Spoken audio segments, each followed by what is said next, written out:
Hello, and welcome to the second installment of Man vs. Violin. So this is week 1, day 6 of me starting to take up the violin. I've had the violin now 6 days. This is the violin. In my first video, I think I may have mispronounced the name of the violin. It's a little Cecilio violin. All in all, it's taken about 2 or 3 days even before I could get some somewhat decent sound out of the violin.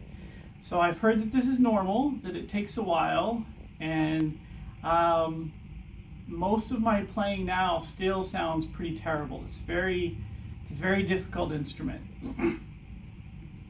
But right now, this is kind of where I'm at.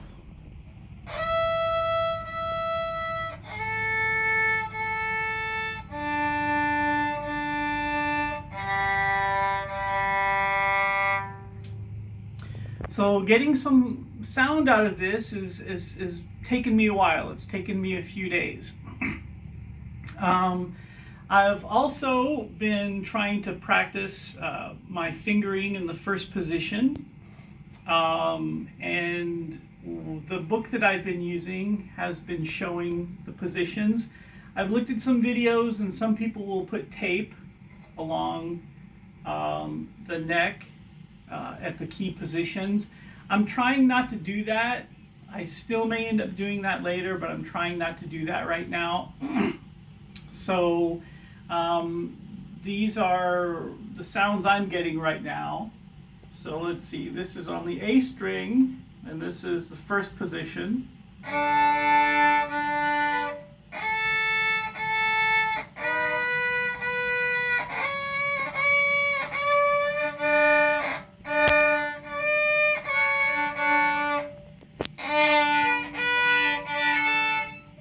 And as you can tell, it's hard not to hit some of the other strings. So I'll try that again on the E string.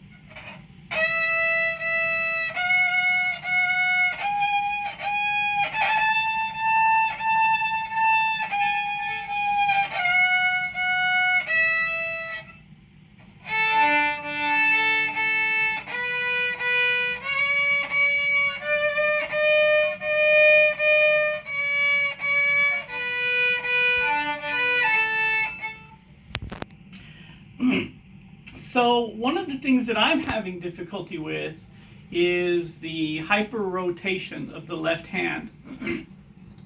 So this bone that runs from your thumb to your elbow is your radius, and the radius is what lets you turn your forearm. So to play the violin, you have to hyperextend your radius in a really unnatural position.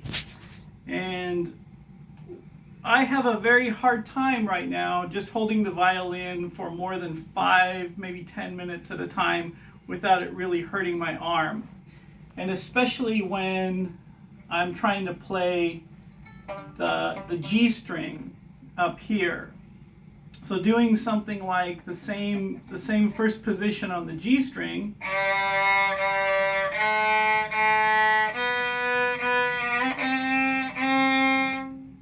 That's really putting a lot of strain on my arm. And so I think that's one of those things where you just the more you play and the more your arm gets used to it and the more your arm gets stretched out, it's better.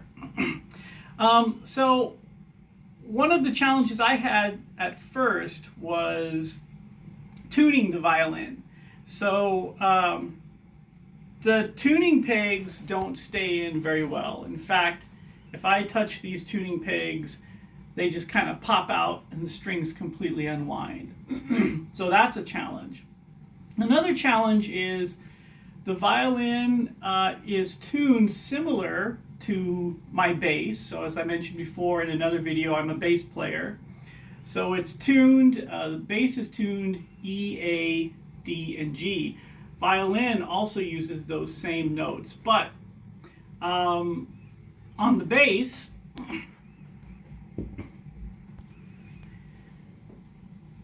the E is the thickest string, and then the A, and then the D, and the G. The G string is the thinnest string.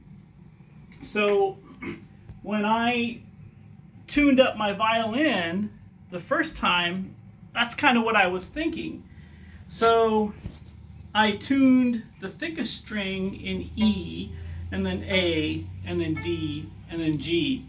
And it sounded terrible. And the reason it sounded terrible is because the violin, it goes the opposite direction. The smallest string is E, and then A, and then D, and the thickest string is a G. So completely the opposite of the bass. So one thing that I've been practicing the last few days has been the old standby Twinkle Twinkle Little Star. And I've been using the manual or the music book that came with the violin, which is pretty good, but I've also been kind of augmenting it with the Suzuki book. So the Suzuki book, at first I didn't know where Suzuki was going. I'm like, what's this guy? Why is this method so popular? But as I start to get into it, I kind of see why it's popular. He approaches music like language learning, where he introduces patterns and applies those patterns to songs. And you really get a lot of bang for your buck. So for example, I've been practicing Twinkle Twinkle Little Star.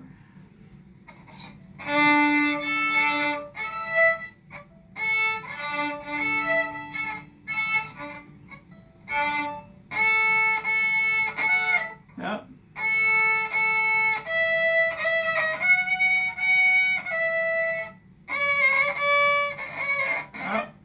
Let me try that again.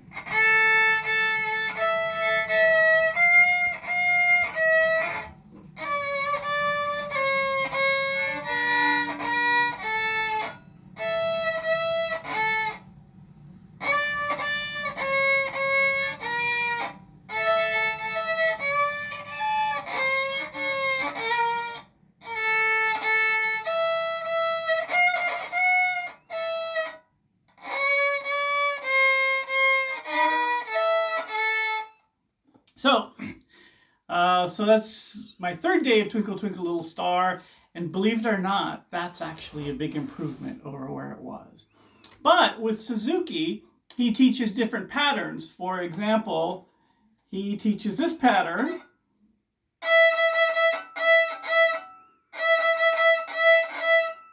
And he teaches triplets. And he teaches 16th notes. And he applies that to the song. So Twinkle Twinkle Little Star with Suzuki would be something like, if I use one of his patterns,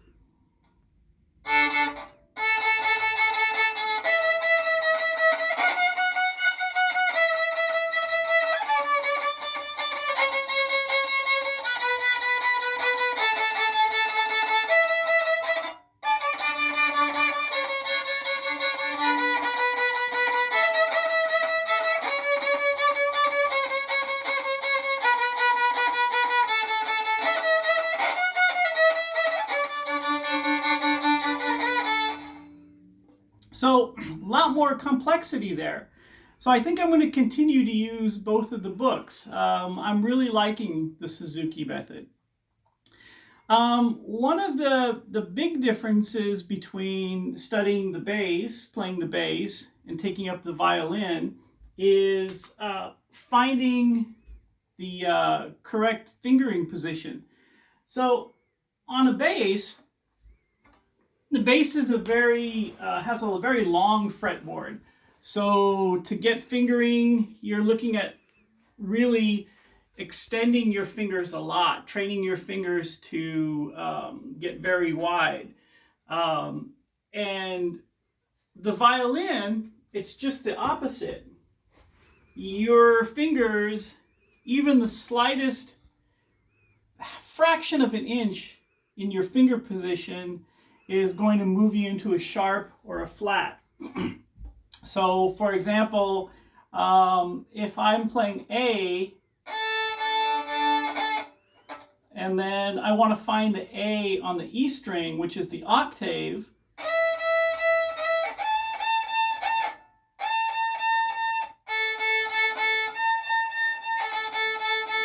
so that's pretty close.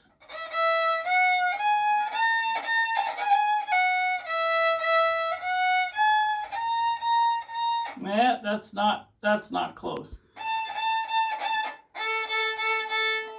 So finding those octaves is kind of listening for those octaves, is helping me find my finger position. So that's pretty much it for week 1, day 6.